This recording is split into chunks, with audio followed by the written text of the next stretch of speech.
क्या है? संवहन जो होता है मनुष्य में भोजन, ऑक्सीजन व अन्य पदार्थों की निरंतर आपूर्ति करने वाला तंत्र क्या कहलाता है? संवहन तंत्र कहलाता है। मानव संवहन तंत्र के प्रकार देखिए क्या हैं। मानव संवहन तंत्र के मुख्य अवयव इस प्रकार हैं: हृदय के द्वारा, रक्त नलिकाएं अर्थात धमनी व शिरा के द्वारा, वहन माध्यम के द्वारा रक्त व लसिका। रक्त में देखते हैं कैसे होता है। रक्त की जब बात आई तो रक्त हमारा कैसा होता है? ठोस अवयव और द्रवीय अवयव। रुधिर कणिकाएं और प्लाज्मा। क्या? रुधिर कणिकाएं और प्लाज्मा। पहले हम ठोस अवयव को जानेंगे, ये क्या होता है। ये हमारा क्या होता है? लाल रक्त कणिकाएं होती हैं जो O2 और CO2 का वहन करती हैं, हीमोग्लोबिन का वहन करती हैं और रक्त को क्या कैसा रंग देती हैं? लाल रंग। रक्त को लाल रंग देता है कौन? लाल रक्त कणिकाएं RBC। श्वेत रक्त कणिकाएं WBC क्या होती हैं? शरीर को रोग मुक्त करने में सहायक होती हैं। अगर आपकी श्वेत रक्त कणिकाएं कम हैं तो आपको क्या होगा? आपके अंदर जो शरीर में रोग प्रतिरोधक क्षमता है उसे लड़ने में क्या आएगी? समस्या आएगी। तो हमारे शरीर को रोग मुक्त रखने में सहायक कौन सी कणिकाएं होती हैं? श्वेत रक्त कणिकाएं होती हैं। रक्त प्लेटलेट्स, लोग कहते हैं प्लेटें कम हो गई, तो रक्त प्लेटलेट्स का क्या होता है? रक्त का थक्का बनने में सहायक होती हैं। द्रवीय प्लाज्मा अवयव अर्थात प्लाज्मा क्या होता है? पीले रंग का तरल पदार्थ है जिसमें 90% क्या होता है? जल होता है। तथा शेष अवयव कैसे होते हैं? जैविक है, जिसमें प्लाज्मा प्रोटीन जैसे एल्बुमिनम, जिसमें क्या होता है? एल्ब्यूमिन और ग्लोब्यूमिन अजैविक खनिज तत्वों का पाया जाता है। फिर क्या आता है? रक्त वाहिका क्या है? ये जो रक्त वाहिका है, रक्त वाहिका जो है ये धमनी और शिरा। ऑक्सीकृत रुधिर को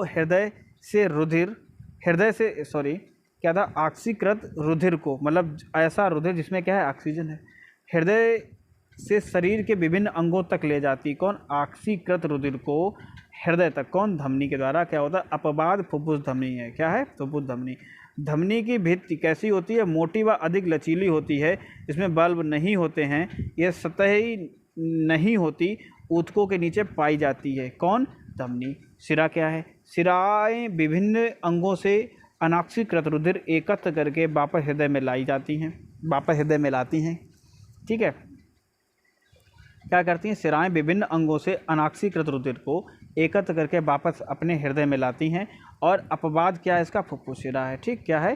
फुफ्फुस शिरा है। क्या है? शिरा की भित्ति कम मोटी व लचीली होती है। शिरा की जो भित्ति होती है वो कम मोटी होती है और कम लचीली होती है, लेकिन धमनी की क्या होती है?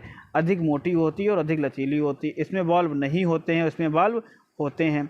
यह सतही होती है और ये सतही कौन? धमनी सतही नहीं होती है। शिरा कैसे होते हैं? सतही होते हैं। वो क्या होती है? मानव हृदय में एक पंप की तरह होता है और सारे शरीर में रुधिर का क्या करता है? परिसंचरण करता है। अलिंद की अपेक्षा निलय की पेशीय भित्ति कैसी होती है? मोटी होती है, क्योंकि निलय जो होता है पूरे शरीर में क्या करता है? अधिक रक्तचार से रुधिर भेजना होता है। किसको? निलय को। ठीक, अब ये हमारा हार्ट का स्ट्रक्चर है, इसको हम क्या समझेंगे? इसमें क्या है? ये जो हमारे लगे, ये वॉल लगे हैं। ठीक, कभी सोचा है कि उल्टे लटक जाओ तो सर पे खून क्यों नहीं आता है? अगर ये वॉल्व जो होते हैं इनमें क्या होता है? अंदर की ओर लॉक है, इनमें से चीज़ें कैसी हैं? अगर आप उल्टे हो जाते हो तो ये बाहर की तरफ नहीं निकलेगा। इनका जो प्रोसेस जो किया गया है बिल्कुल एकदम परफेक्ट है। ठीक, तो हम किन के बारे में जान रहे थे? हृदयों के बारे में जान रहे थे। तो ये हमारी क्या? ये हमारी महाधमनी है।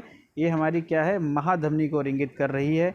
ये हमारे क्या है? फुफ्फुस धमनियाँ हैं, फुफ्फुस शिराएँ हैं और ये हमारा क्या है? बायां अलिंद है और ये हमारा बायां निलय है। एक तरफ का हिस्सा कंप्लीट हुआ।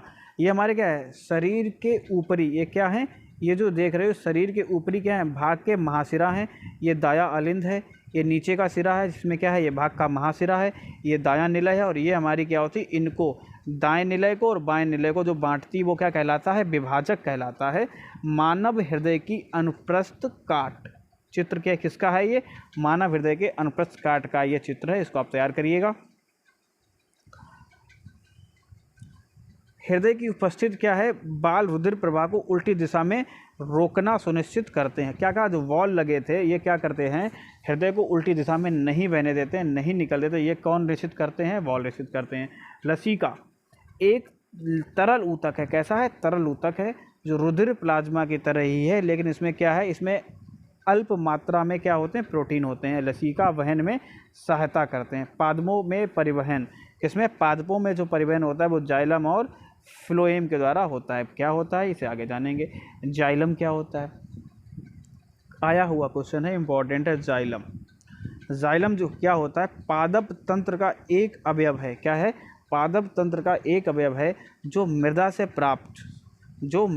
प्राप्त और किससे, जल और खनिज लवणों का वहन करता है। किसका, पादप एक ऐसा, पादप जो है, जाइलम जो हमारा क्या है, पादप तंत्र है, और एक पादप तंत्र एक अवयव है जो क्या करता है, मृदा से प्राप्त जल और खनिज लवणों का वहन करता है। मतलब जो उसे मृदा से प्राप्त होंगे, कौन कौन सी चीज़ें, जल प्राप्त होगा मिट्टी से, और जो खनिज प्राप्त होंगे उनका क्या करेगा, ये वहन करेगा।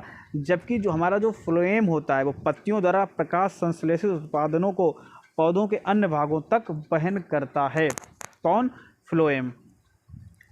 अब क्या है, जड़ व मृदा के मध्य, किसके, जड़ व मृदा के मध्य आयन सांद्रण में जो अंतर है, आयन सांद्रण में अंतर के चलते क्या होता है, मृदा से जड़ों में प्रवेश कर जाता है। ठीक, और क्या होता है, इसी के साथ एक जल स्तंभ निर्माण हो जाता है जो कि जल को लगातार ऊपर की ओर धकेलता रहता है। क्या करता है, लगातार धकेलता है। यही दाब जल को ऊंचे वृक्ष के विभिन्न भागों तक पहुंचाने का काम करता है। ठीक, क्या करता है, वृक्ष में ऊपर तक जो पानी जाता है कि क्यों जाता है, आप समझिए। पहले हमने क्या किया, जाइलम। जाइलम क्या करता है, एक ऐसा तंत्र है, ऐसा अवयव है जो मृदा से क्या लेता है, खनिज लेता है और पानी लेता है, और धीरे धीरे क्या करता है, जड़ व मृदा के मध्य आयन साधन के अंतर के चलते क्या करता है, जल मृदा के जड़ों में प्रवेश कर जाता है। ठीक है, पता है, ये कर गया। और फिर क्या होता है, जल स्तंभ निर्माण हो जाता है जो क्या करता है, धीरे धीरे ऊपर की ओर बढ़ता रहता है, तो विभिन्न अंगों तक पानी जो है पेड़ के पहुँचाते रहते हैं। यही जल पादप के वायवीय भागों द्वारा, इसके यही जो है जल पादप के वायवीय भागों द्वारा वाष्प के रूप में वातावरण में क्या हो जाता है, विलीन हो जाता है। यह प्रक्रम क्या कहलाता है, वाष्पोत्सर्जन कहलाता है। इस प्रक्रम के द्वारा पौधों का निम्न रूप से सहायता मिलती है। इस प्रक्रम में क्या होता है, पौधों को किससे कैसे सहायता मिलती है, नीचे दिए गए, इनको देखते हैं। पौधों को जो सहायता मिलती है जल के अवशोषण एवं जड़ से पत्तियों तक, किसे, जल के अवशोषण में, और जड़ से पत्तियों तक जल तथा विलेय खनिज लवणों के ऊपरमुखी गति में सहायक, मतलब जो ऊपर की ओर बढ़ते हैं उसमें सहायक। पौधों में ताप नियमन में भी सहायक होते हैं। जो पौधे होते हैं उनका ताप नियमन, तो उनका ताप होता है वो सही सलामत रहे, उसमें भी सहायक होते हैं। भोजन तथा दूसरे पदार्थों का स्थानांतरण पौधों में कैसे होता है, देखिए। प्रकाश संश्लेषण के विलेय उत्पादों का संवहन, प्रकाश संश्लेषण के विलेय उत्पादों का वहन स्थानांतरण कहलाता है, जो कि फ्लोएम ऊतक द्वारा होता है। स्थानांतरण पत्तियों से पौधों के शेष भागों में ऊपरमुखी तथा अधोमुखी दोनों दिशाओं में होता है। फ्लोएम द्वारा, इसके द्वारा फ्लोएम द्वारा स्थानांतरण ऊर्जा के प्रयोग से पूरा होता है, अतः सुक्रोज फ्लोएम ऊतक में एटीपी ऊर्जा को परासरण बल द्वारा क्या होता है, स्थानांतरित होता है। मानव में